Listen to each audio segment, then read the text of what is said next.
Él es director de la Fundación Ciudadanía y Desarrollo. Quisiéramos, abogado Alarcón, conocer su punto de vista sobre lo que se viene en materia política, social, económica en esta semana, en lo que prima, sin duda, el tema político, bastante difuso en Ecuador. Qué gusto, Gustavo, y un saludo a quienes nos siguen a través de la señal de Antena 1 y Academia TV. Pues una semana que se avisora un tanto accidentada, no solo por los temas políticos de la continuación de esta pugna entre el Ejecutivo y el Legislativo, que se tensionó aún más después de una entrevista al presidente de la República en uno de los canales incautados. Además, hay que tener en el radar la visita del secretario de Estado, del canciller de los Estados Unidos, el señor Anthony Blinken, que tendrá lugar en los próximos días, y también pues las paralizaciones y movilizaciones que nos han sorprendido el día de hoy y que continuarán en el transcurso de la semana.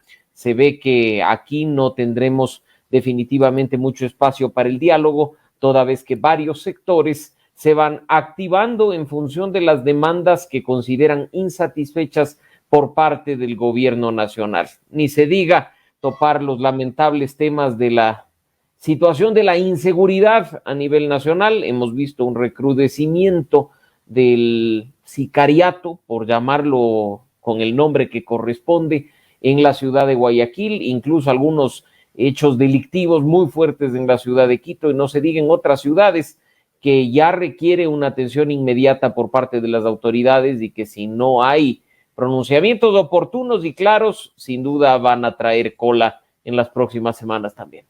Un tema complejo que también merece una respuesta que sin duda será compleja. ¿Quiénes están actuando con honestidad con el país en esta coyuntura? La Asamblea, el presidente de la República, la oposición, los movimientos sindicales, los indígenas. ¿En dónde se ve una sincera actitud que salga más allá del grupo de los intereses que representa? Creo que, como bien dices, Gustavo, lo que vemos es unos sinceros intereses manifiestos por parte de los actores y los sectores involucrados. Al menos queda en evidencia que lo que vienen haciendo durante este tiempo es una pelea respecto de su particular nicho de interés y no como muchos quieren decir respecto de los intereses de todos los ecuatorianos. Para muestra un botón, lo que sucede respecto de los combustibles y su liberalización de precios. Es un tema que afecta a la clase media, al ciudadano común, no solo al transportista o al movimiento indígena. Sin embargo, el gran grueso de la población ni se ve representado en quienes dicen defenderlo, ni mucho menos está ocupando un espacio de negociación respecto de este diálogo, ¿no? Así es que ahí yo veo muy difícil hablar de honestidad de manera general, sino que más bien ya cada cual se va decantando en función de sus verdaderos intereses que durante mucho tiempo han estado tapados, afirmando que, como he dicho, representan a todos los ecuatorianos. Las encuestas, con todos sus defectos, dan ciertos indicios, ciertas lecturas en el país. Vimos caer la alta popularidad del presidente de la República en dos encuestas con resultados bastante diferentes, pero ambos en la tendencia a la baja. ¿Qué decir de la Asamblea con todos sus problemas y esa situación endémica de negatividad que acarrea ante los ecuatorianos? Pero ¿qué pasará con los otros actores? Nos preguntamos cómo serán vistos por el pueblo ecuatoriano, los sindicatos, la CONAIE, las organizaciones indígenas en general. ¿Cuál es su opinión al respecto?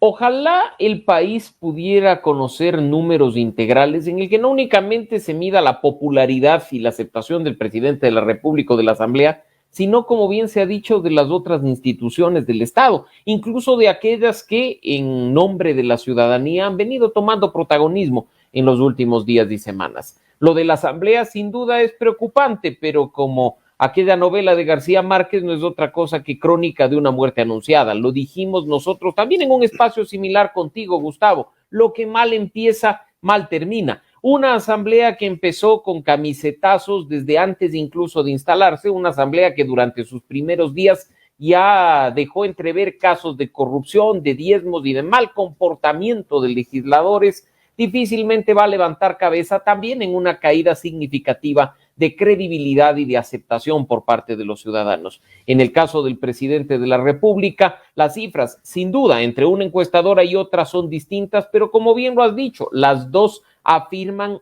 un decrecimiento de popularidad, de credibilidad y de aceptación. Esto se debe principalmente al criterio equivocado del presidente de la República y del gobierno nacional de creer que el capital político de un exitoso proceso de vacunación te puede durar varios meses o incluso años. En este caso, superados los 100 días de gobierno y habiendo visto un buen resultado de una promesa de campaña, los ecuatorianos exigimos más. Los ecuatorianos queremos ver resultados en cuanto al resto de ofertas de campaña que aún están en el papel, que aún están en un plan de gobierno y que no pueden concretarse. Y que la respuesta sea echarle la culpa a la Asamblea Nacional acusándola de un bloqueo, aprovechándose de su falta de popularidad. Creo que es una respuesta mediocre, por decirlo menos, en lugar de ejercer desde el Ejecutivo una autocrítica respecto de los errores, como haber enviado ese mamotreto jurídico denominado proyecto de ley de creación de oportunidades a la Asamblea,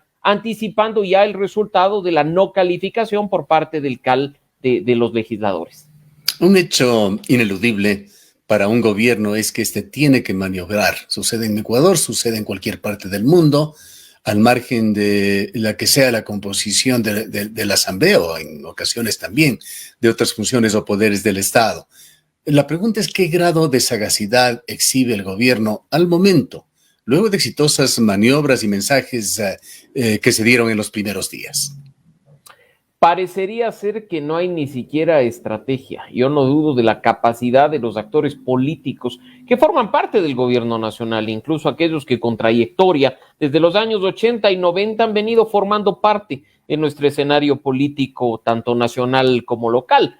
Lo lamentable es que simplemente pasemos dando discursos, pasemos lanzando mensajes, pasemos posicionando las ideas fuerza a manera de hashtags de redes sociales en lugar de activarnos y trabajar en torno a lograr esa tan ansiada gobernabilidad. El presidente de la República sabía perfectamente bien desde los resultados de la primera vuelta, que iba a tener una asamblea en contra, que su organización política apenas obtuvo 12 de 137 curules. Se ha formado además una bancada en torno al partido de gobierno que supera ya los 25 legisladores, pero son insuficientes frente a más de 100 que del otro lado podrían tener mayoría suficiente para reprobar leyes e incluso para condenar en juicios políticos. Así es que la gobernabilidad tiene que lograrse mediante acciones concretas, no mediante discursos repetitivos como discos rayados en medios de comunicación. A parecer, el músculo político del gobierno nacional es muy débil y simplemente no hay una estrategia clara respecto a qué conseguir y cómo conseguirlo.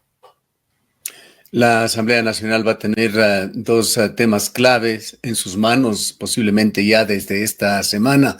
El proyecto Creando Oportunidades, reestructurado en 3 proyectos, y los papeles de Pandora, que empieza la investigación. ¿Qué expectativas generan estos temas?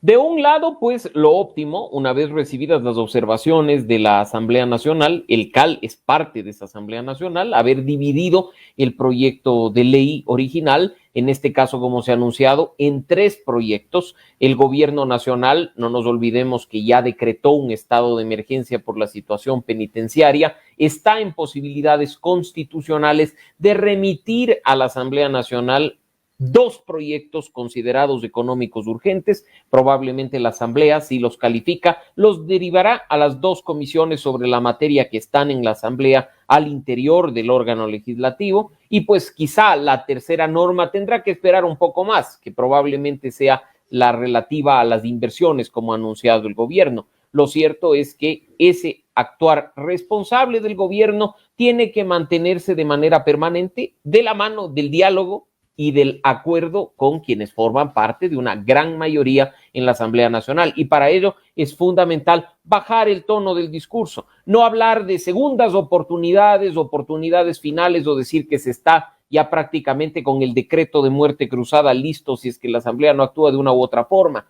No nos olvidemos que cuando esas amenazas provenían de un presidente anterior, habíamos sectores muy críticos, porque por mucho que la figura se encuentre en la Constitución, es poco democrática. En este caso hay que actuar con coherencia y decir exactamente lo mismo. La muerte cruzada, por citar este caso, nada más es una figura de última opción. No puede ser considerada como la primera del Ejecutivo frente a un bloqueo de tantos que podrían venir, incluso con una recomposición de fuerzas si es que efectivamente se disuelve la Asamblea Nacional. La política hay que actuarla de manera responsable. Ahora bien, Gustavo, el tema de los papeles de Pandora sí ha sorprendido a muchos en el sentido de ver a una mayoría que en lugar de permitir que sea la Comisión de Fiscalización la que investigue y la que actúe en el caso en específico, deriva esta causa a una comisión que entre sus atribuciones poco o nada tiene que ver con lo que se trata, en definitiva, esta investigación realizada por periodistas a nivel mundial. La Comisión de Garantías Constitucionales está para legislar a favor de los derechos, para garantizar los derechos y libertades de los ciudadanos, no para realizar investigaciones que son, desde su origen mismo, atribución de la Comisión de Fiscalización. Esto devaluó de alguna manera esta intención, además justa, necesaria, de que la Asamblea investigue, pero quizá también hubo errores desde la propia Comisión de Fiscalización. Fernando Villavicencio, con todo el prestigio bien ganado a fuerza de pulso, es un hombre que se ha mostrado muy cercano a Guillermo Lasso. Quizá debió ceder la presidencia temporalmente de esa comisión mientras iniciaba la investigación. No necesariamente, Gustavo, porque no nos olvidemos que estos son procesos políticos y ya sabemos que hay actores que se representan en una u otra comisión y que están en la misma línea del partido de un gobierno o de otro. En ese sentido, no debemos esperar independencia total y absoluta de quienes llevan a cabo este proceso de control político. Insisto, la independencia que esté en la justicia. El proceso de control político en manos de actores políticos, de representantes de partidos y movimientos políticos, tiene que darse, más allá de cualquier simpatía o antipatía. Si es que Fernando Villavicencio, además recordemos, cedía su espacio en la presidencia de la Comisión de Fiscalización para dar paso a una investigación al presidente de la República en torno a los papeles de Pandora, esta dignidad hubiera recaído temporalmente en la vicepresidenta de la Comisión de Fiscalización, aún más cercano, que forma parte del partido del presidente de la República. Así es que en definitiva aquí el tema de independencia creo que hay que tratarlo de la mejor manera para evitar, como ya vimos en un par de procesos, precisamente con el alcalde de Quito, que fue destituido por el Consejo, o incluso un juicio político al interior de la Asamblea Nacional, que se eche mano de este discurso de la falta de independencia, asimilando la justicia al control político. ¿Qué posibilidades tendría el gobierno de salir de esta encrucijada, de encontrar una salida sin necesariamente ir a estos riesgosos mecanismos de democracia directa? Habrá opciones de diálogo, señor presidente. Un diálogo real, un diálogo sincero y con todos los ecuatorianos.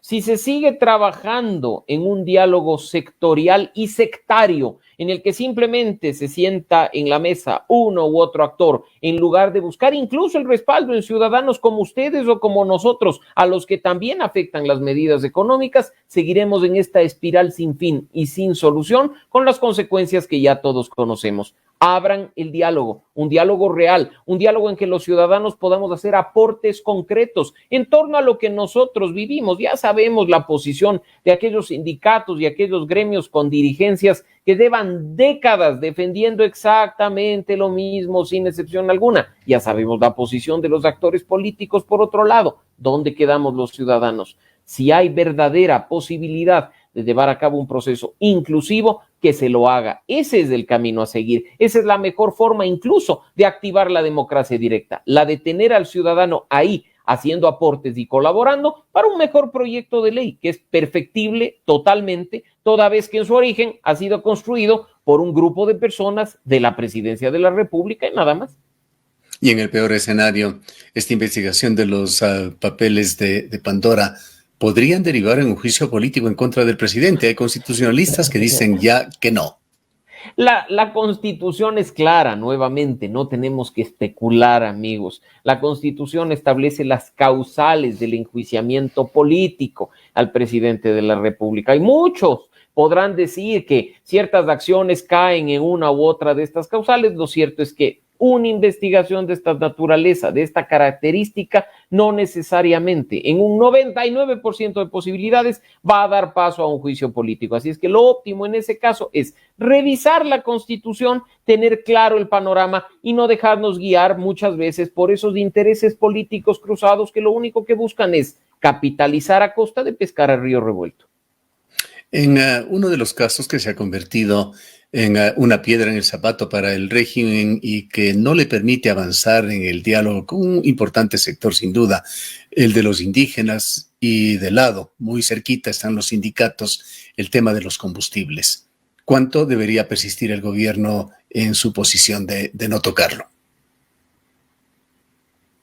Bueno, en ese punto yo, al igual que muchos ecuatorianos con seguridad, estamos a la expectativa del plan de focalización, de la alternativa que querían plantearle al país desde el gobierno nacional. Yo no quiero seguir a través del pago de impuestos subsidiando que ciertas personas usen y abusen de combustibles a bajo precio. Yo lo que quiero es que esta medida, que además debería ser temporal y puntual, beneficie a quienes sí necesitan de dicho subsidio. No todo el mundo que maneja un vehículo, por ejemplo, necesita un subsidio respecto de la gasolina. No todo el mundo necesita un subsidio respecto del gas de uso doméstico, aunque se ha dicho que ese no se lo va a topar. Lo óptimo en este caso es el tema de la focalización. Y en ese sentido, pues, esperemos que pronto se conozca este plan que desde el gobierno nacional se dijo se estaba construyendo y que se iba a presentar a finales del mes pasado. Yo creo que probablemente terminemos octubre sin ver resultados y esto seguirá trayendo incertidumbre y caos de aquellos sectores que quieren simplemente polarizar, presentándole al país una medida extrema como la de clavar subsidios que a muchos sectores ni siquiera les benefician. Y por detrás de todo esto está una situación crítica del país que tiene que de alguna manera ser superada. Por supuesto, una crisis que incluso estaba latente desde antes de la triste pandemia que nos ha dañado todo este periodo, nuestra economía, nuestra salud, nuestro bienestar, nuestro trabajo. Una crisis que se venía arrastrando desde hace un par de años con fuerza. Una crisis que demanda soluciones puntuales, Gustavo, acciones concretas por parte del gobierno nacional, no pugnas políticas ni discursos que son más propios de un candidato que de un presidente. Así es que, por favor, sensatez y aterrizaje a quienes hoy nos gobiernan para poder darle al país alternativas viables en beneficio de todos los ecuatorianos. Muchísimas gracias por habernos atendido. Siempre un gusto y a la orden. Declaraciones del abogado Mauricio Alarcón, director de la Fundación Ciudadanía y Desarrollo.